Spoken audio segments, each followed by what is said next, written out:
So welcome to the Doc is In webinar, how to recover from a financial heart attack or panic attack and how to prevent one is what we're going to go over tonight.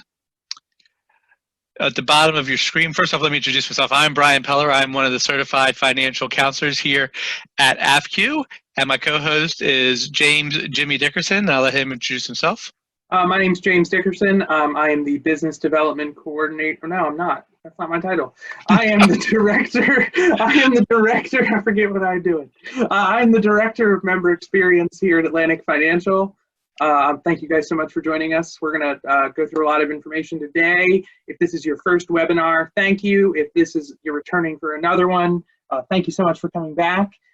We are going to go over at the end all the other webinars and cool things that Brian and I are doing for you guys. So please stick around to hear some of the new information that we have available. So first, let's get started. Let me ask you a question. And, this is just for you to ponder. You don't have to type it in or anything. Do you sometimes feel like you're suffering from a financial heart attack? You have that panic attack going on? If you do, you're really in good company, because it turns out 85% of all Americans get stressed out about their about money. That's a lot, and even worse, 30% of Americans feel overwhelmed by it. So it's a tough situation going on. So and then like I said, almost a third of Americans feel like they're having a currency coronary all the time. Yeah, this is full of puns like this, so you have to bear with us. But yeah, it is hard, especially in the times we're living right now, not to be stressed out by money. But we're going to go over some ways to try to reduce that stress in this webinar.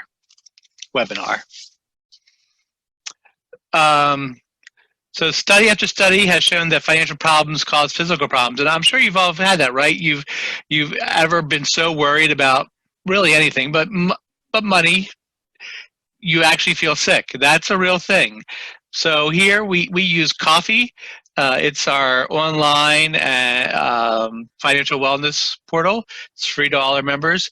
Their certified counselors have repeatedly seen and heard these same reports over the past couple of decades. If you don't believe that, life insurance company John Hancock has a profitable reason to know exactly what killed his customers, so it researches the causes. And one of the causes is stress, and one of the main reasons for stress is money.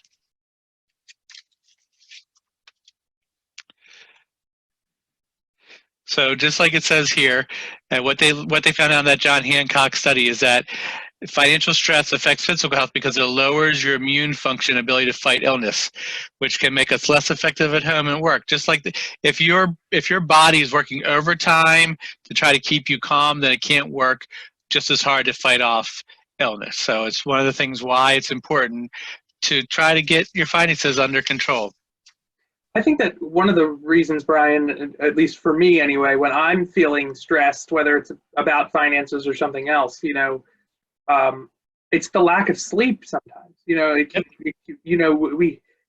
used to in the credit union banking world, they used to coach you to say, ask your customer, what keeps you up at night?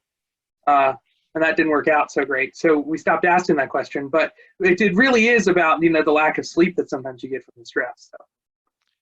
Yeah, so we're going to look at some people. These names have been changed, but these are some real stories that we've heard at the credit union, that Coffee has heard. So there was Maria, who had nearly $8,000 in credit card bills and a credit score in the 400s. She couldn't even move into a new apartment because her score was so low. She had maxed out her credit cards and was paying a whopping 29.99% interest charges. Me and Jimmy earlier we were doing a podcast and talking about good versus bad debt, which will be out in a couple of weeks. And it's insane, the interest rates on these credit cards. Like many people, Maria said, I was embarrassed about my situation and felt unsure where to begin. But when she finally dug herself out of debt, she told us she told us that she never felt happier. All right, let's go on to Sonia. She ran up $3,000 on a department store credit card at 18 years old. She told us, I was scared. I hated answering my phone at home because I knew it was be someone asking, when can you send that payment? I remember having my hands against the wall. I didn't know what to do. I was desperate. When she finally paid off that debt and the other she had racked up, she told us, I felt like something had taken the shackles, that someone had taken the shackles off my feet. And one last story. This is Paula, who's a mental health counselor who ran up big bills caring for her ailing father. When he recovered, her finances didn't, and then she became sick from the financial stress. She told us, as a mental health counselor, I knew what it looks like when people suffer emotionally, and when I became consumed with debt, I was there. I was stressed all the time.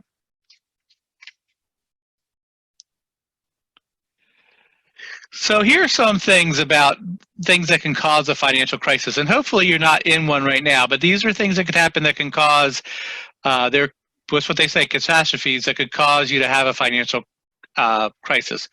One, you have an accident and you wind up in the hospital and you're injured to the point you can't go back to work and you don't have any income coming in.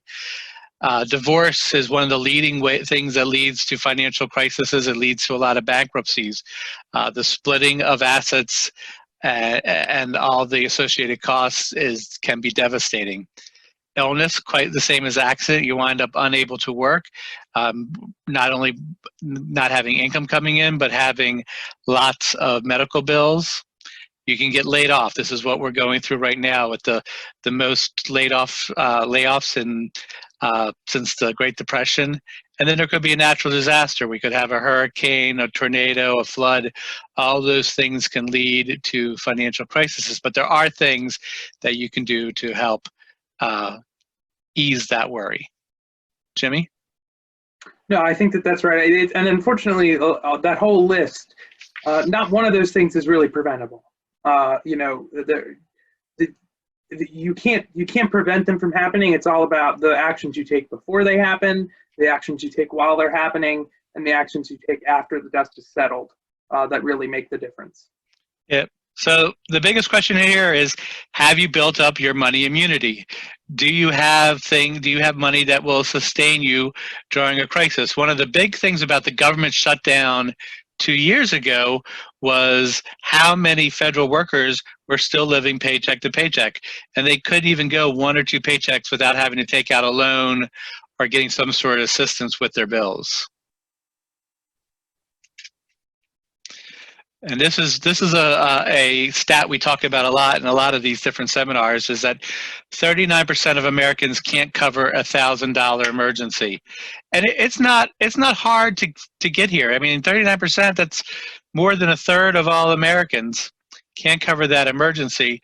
And I can tell you, until as some of you have been on other webinars know, I am a recovering spendaholic. There was a time not that long ago that I would have the same problem. So it is hard. So it's hard to stay focused, and that's what we try to do, is keep you focused on your money here with these webinars.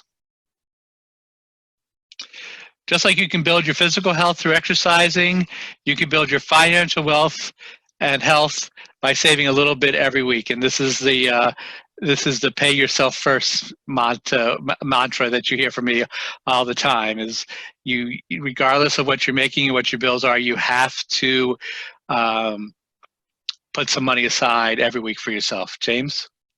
Yeah, I think that, we talk about it in budgeting, but really adding savings as a line in your budget and putting it at the same level of importance as your mortgage and your car payment is really the best way to get started. And we talk about automating this, making sure that you have a separate savings account maybe, or a separate account at another financial institution, separate from your primary banking relationship, that you're having a portion of your direct deposit sent to, so you're never even seeing that money. Yeah, and we're gonna talk about some of that later. We're gonna talk about budgeting later. But one of the big things here is, you don't think you have any money, but let's say you went to your favorite coffee shop one less time a week. or if you brought your lunch once a week, if you just did little something, you could take the money you would normally spend on that and get started with savings. Absolutely. So the emergency fund.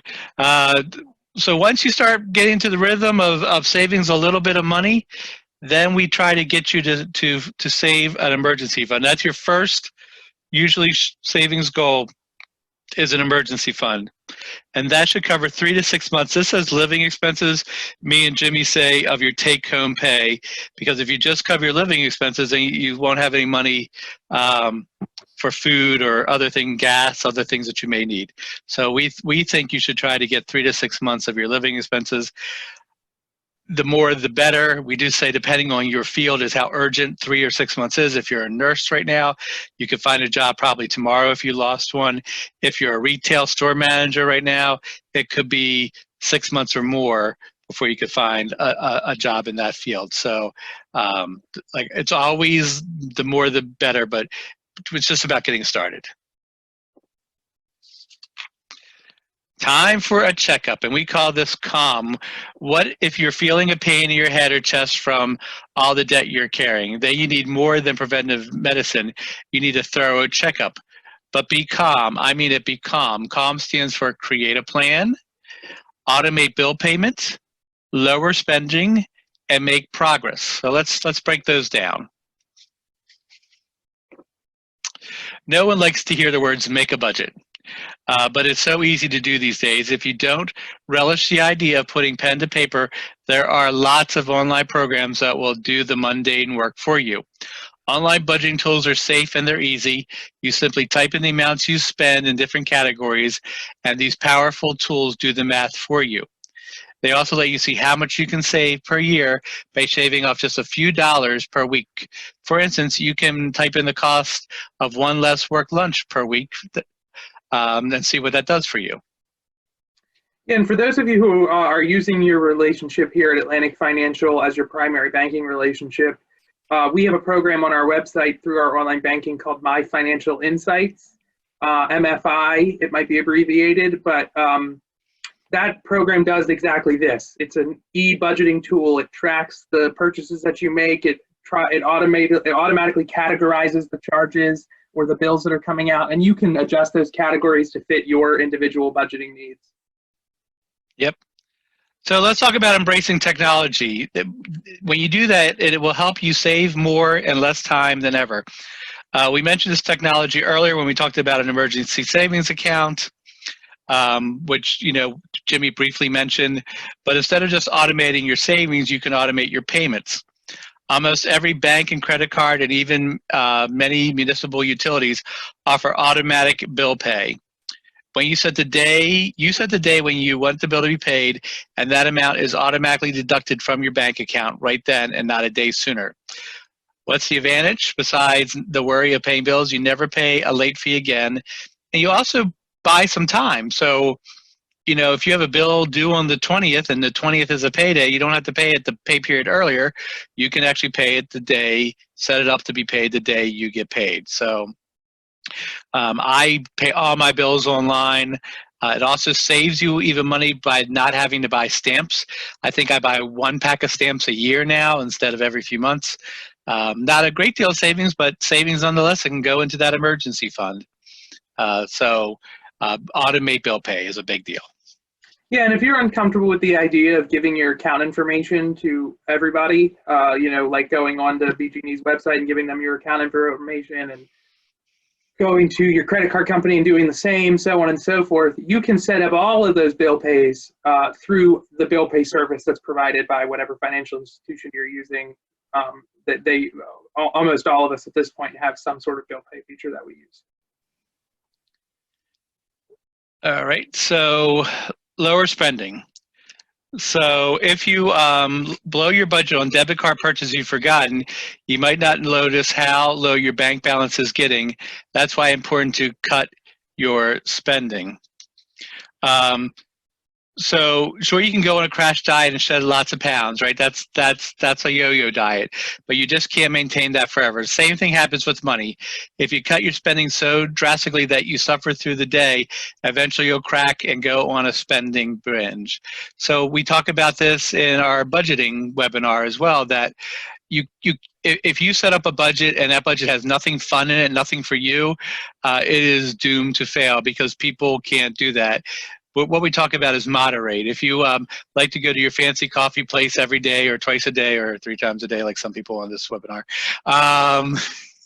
then maybe you cut it back to once a day or once every other day, and then you have that money that you can spend. So there are ways to do it. And this even says there are no shortages of ways to save, and they're easy to find as an internet search.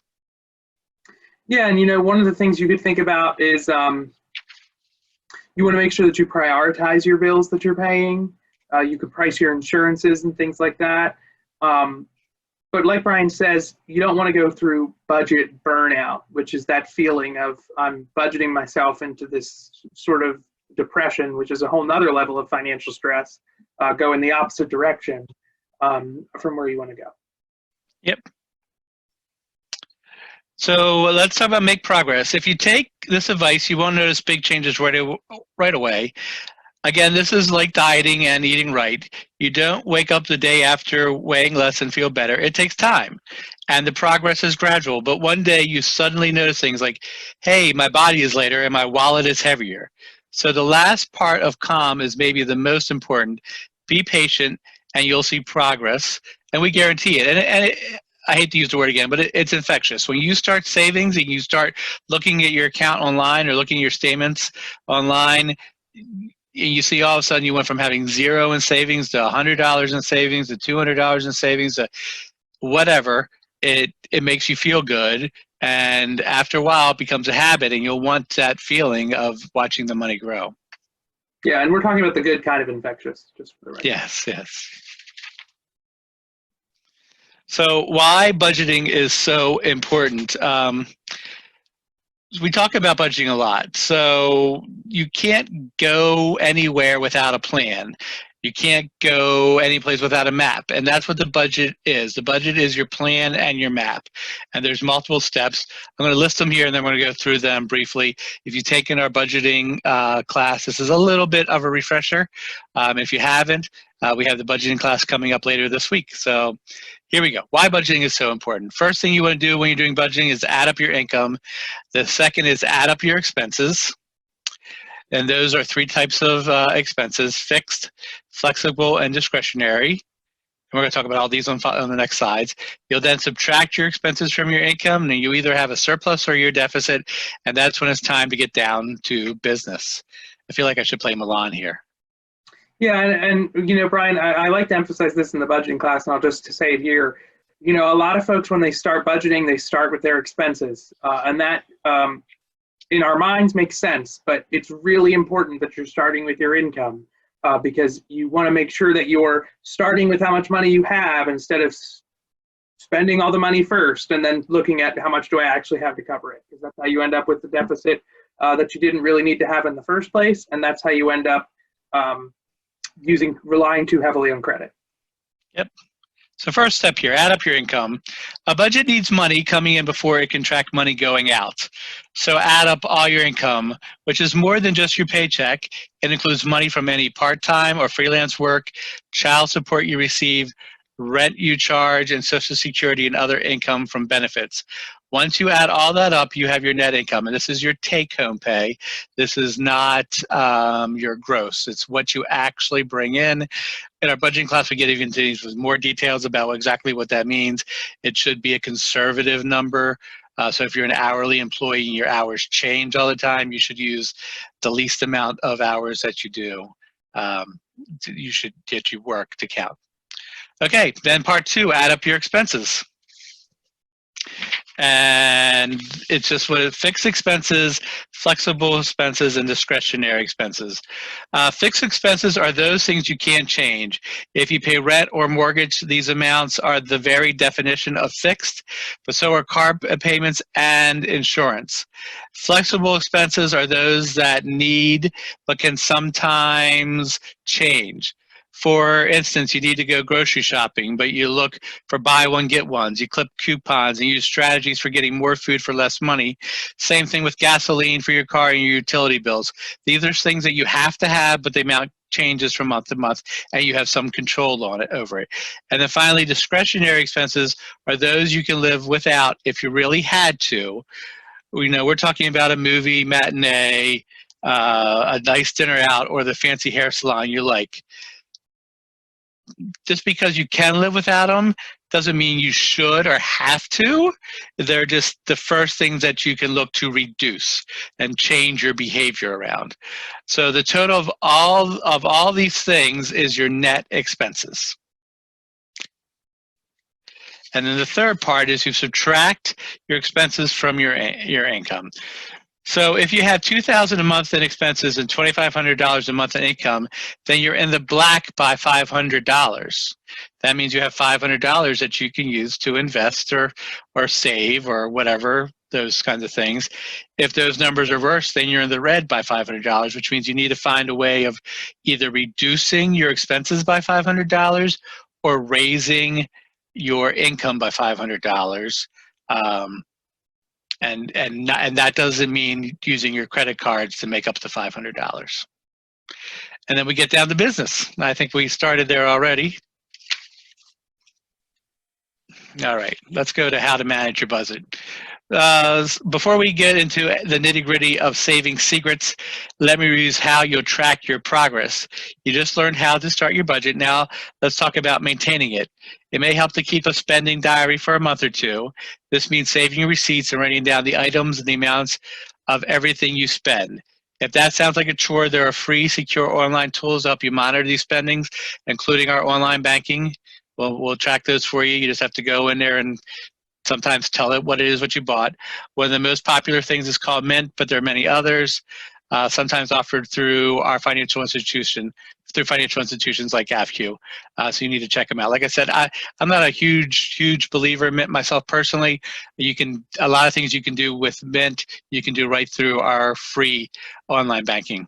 And most financial institutions nowadays have something like that. If they don't, you need to ask them why they don't.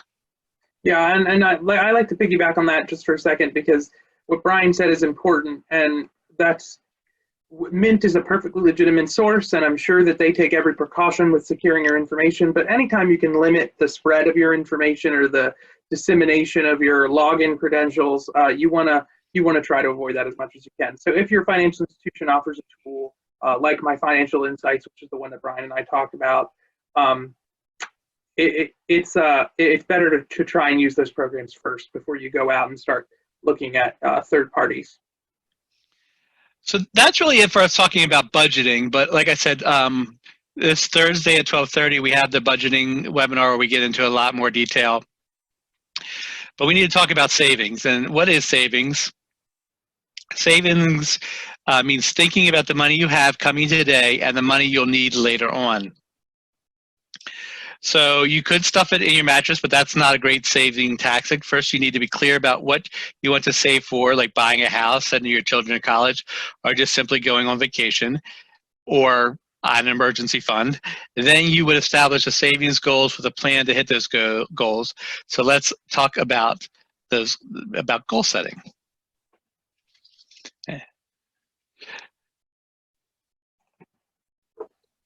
There we go.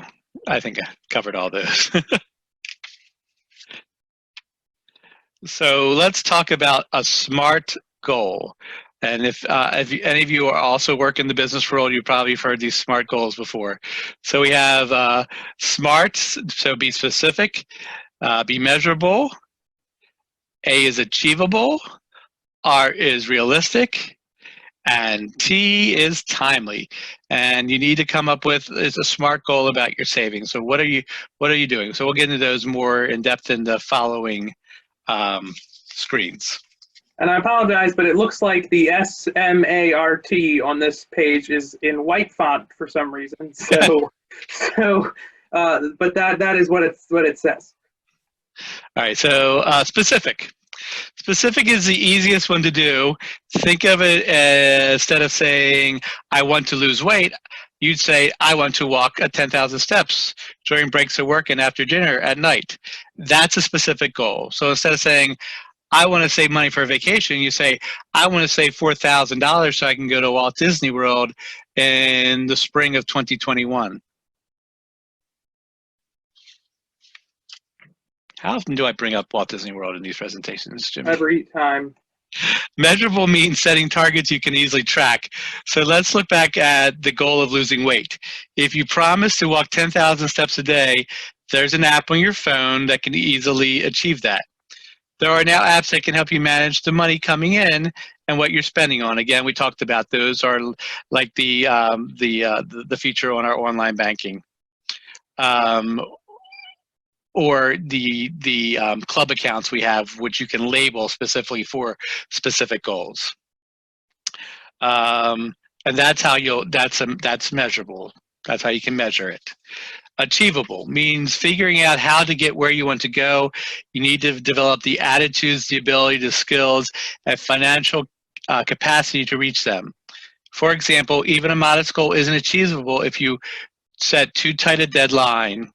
Losing 20 pounds in a year is achievable, but in 1 week, it's dangerous. You can also say, I will stop buying fancy coffee and pastry every morning in my way to work. I swear to you, Jimmy, I didn't write that fancy coffee line. And save about $7 a day, which amounts for $1,000 at the end of the year. So that's achievable, right? You could do that.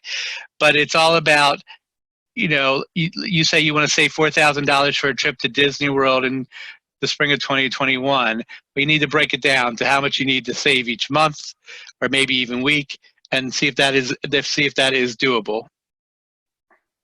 Yeah, it's important that it's achievable. If you say I'm going to save, I look fluorescent. Why am I so bright? There it is. Now it's normal. It's going to go back there. There it is. All right. Anyway, when you're talking about an achievable goal, if you run your budget and you only have a $200 surplus, and you say, I'm going to save $4,000 in 6 months, that's not an achievable goal. So it's important that whatever you set your goal to be, it's something that you can actually achieve. Otherwise, you get halfway to your goal and you realize you're not going to make it. And what do we do? We give up. And that's the realistic part too. Whoops, it went too far. So is it doable? Which means just that if you break that goal down of whatever it is and you come to, well, I need to save $600 to pay, and you don't have $600 to pay, then we have to rethink the whole goal and make it smaller and more and better chunks in order to make it realistic. Because if you don't, if it's not realistic, then you're going to give up. And then you will have gotten nowhere. So we need to keep it realistic. There's something you do. If to make that goal you have to stop drinking your fancy coffee every day, then you're probably not going to do it. So you need to make the goal realistic. And then a deadline. There needs to be dates. I need to save X amount by X date. Timely means setting a deadline that as soon as you can comfortably hit it. Too many goals come with a vague deadline of soon. Even a big New Year's resolution that takes an entire year isn't good, as smaller goals each month.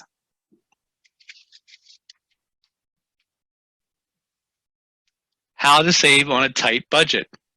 So the next time you're tempted to buy something, ask yourself, do I really need this item? And before you answer yes, these are the follow-up questions. Is the item worth all the time I spent making the money to pay for it? That's a great thing to do. If you see something cost $600 and that's your pay for your week, you have to think to yourself, is this item worth a whole week's worth of my pay? Can I make money can I use my money in a better way right now? So if you have these goals, then you already know what the better ways are. And if this item is still yes, the answer is still yes, and by all means, you should get the item. There's another one I believe, and that was sleep on it, which is, don't buy it right then and there. If you want to buy it, you're ready to make the purchase, walk out of the store, Think about it overnight. So I don't know how many times I've done this, and by the next day I'm like, I'm not getting it. So think about it, sleep on it. All right, 8 ways to save money. Treat yourself, then save for yourself. It's called non-essential. This is fancy talk now. Non-essential indulgence matching. And that is a mouthful. It just means every time you treat yourself, you treat your savings account too.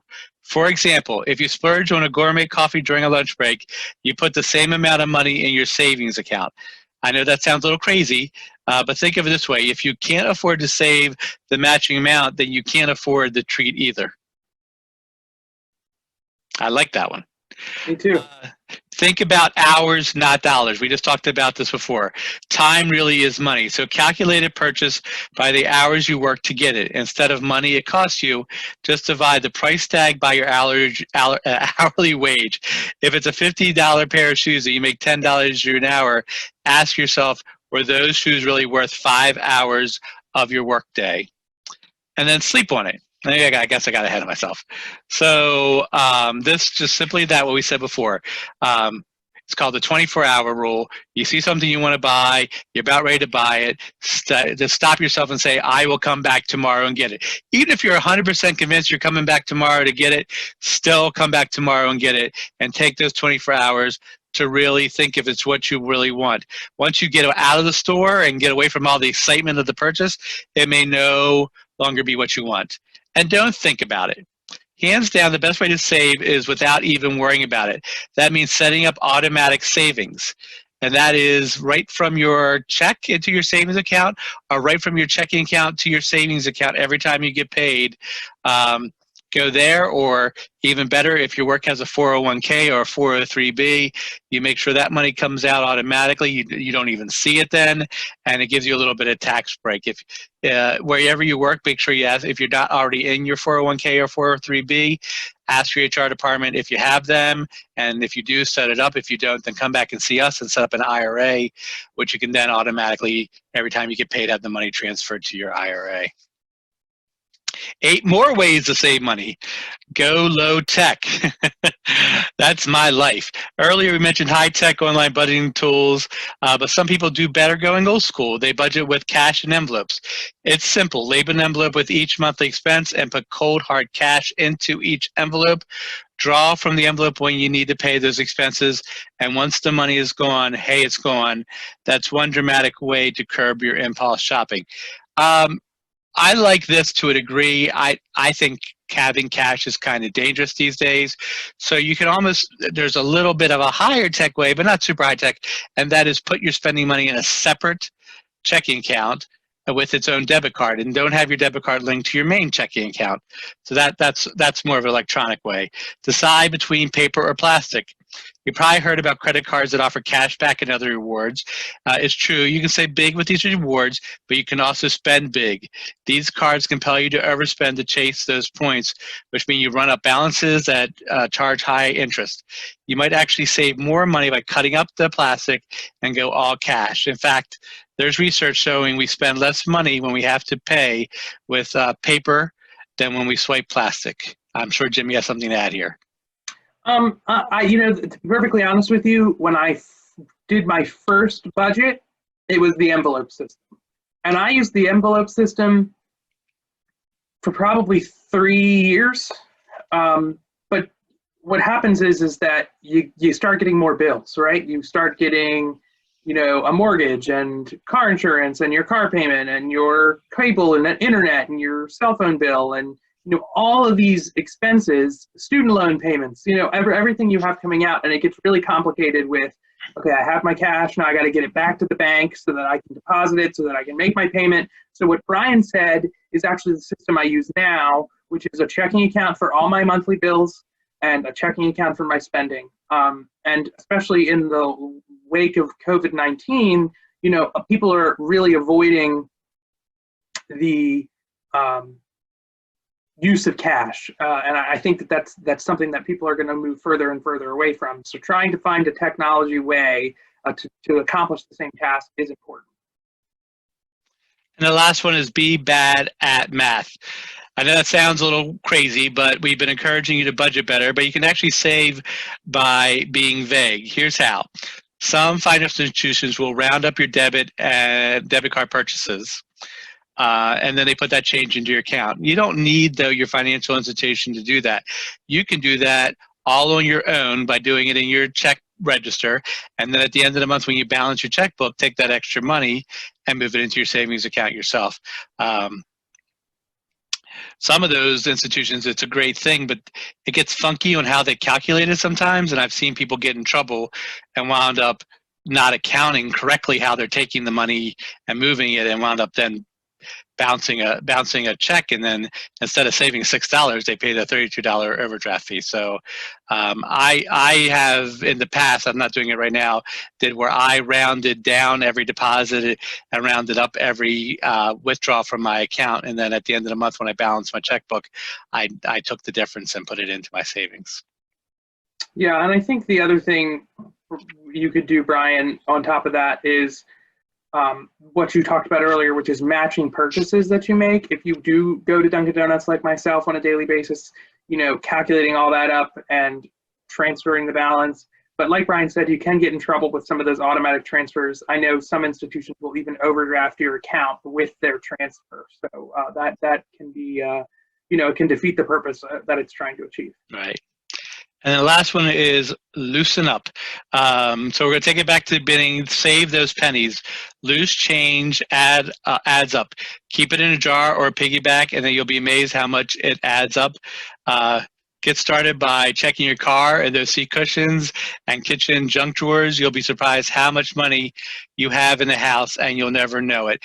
I never keep change. If I pay cash for something and I get change at the end of the night, all that change goes into a jar, and every few months I'll go and I'll cash it out, and I'm always shocked that it's $30 or $40 in change in that drawer, in that jar.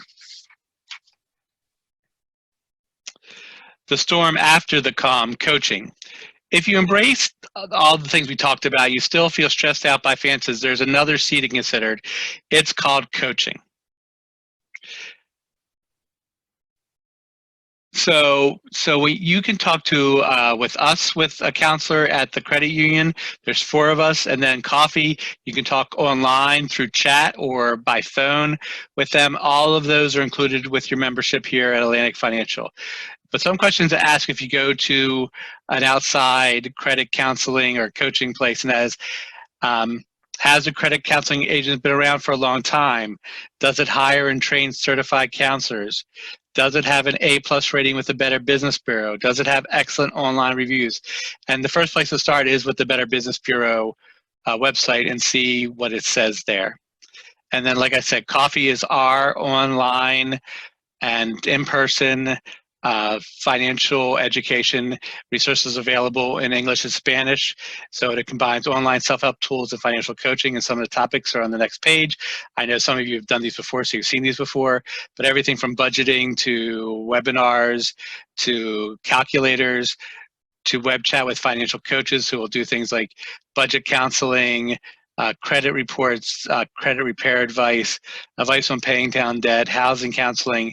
And then if you're in a really bad spot, it's not free, but for a very low monthly fee, they will do debt management, where they will take over the payment of the bills. You pay them and they'll pay your bills for you. They will negotiate rates with they'll negotiate lower rates and maybe lower payments with your creditors in order to get those down. That is all I have. Jimmy, what do you want to add here?